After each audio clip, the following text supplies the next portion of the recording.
Industrial Mariupol has always had environmental problems.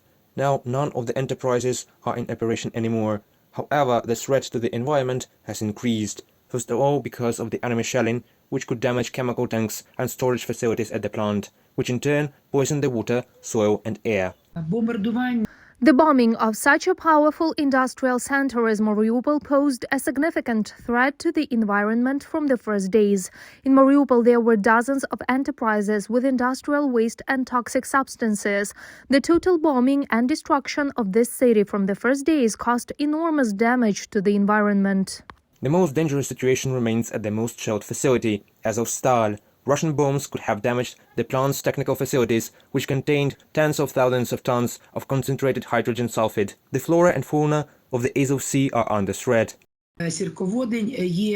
Hydrogen sulfide is an element that is generally incompatible with living conditions. If hydrogen sulfide, its compounds and other chemicals, which are also in this sump, got into the Sea of Azov, then of course a big damage for nature, the marine ecosystem and all living aquatic organisms is expected. The city, bombed by Russian troops, has practically returned to the Middle Ages. The central water supply is disrupted, access to clean drinking water is limited, the sewage system doesn't work, there is no electricity and gas.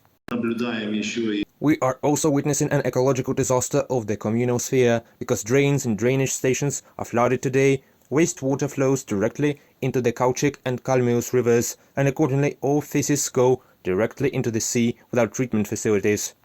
In addition, such unsanitary conditions could provoke a cholera pandemic. The World Health Organization already called to prepare for this.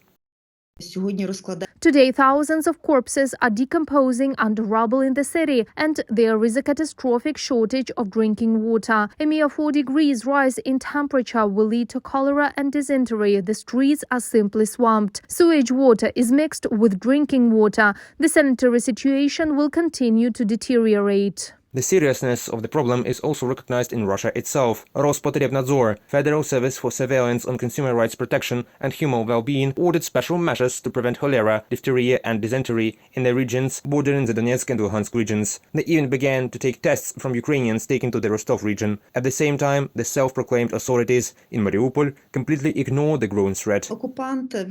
The occupier does not care not only about the environment but about all living things. We see a lot of examples, therefore probably only the world, only Ukraine can talk about environmental protection. It hurts us, it's our future.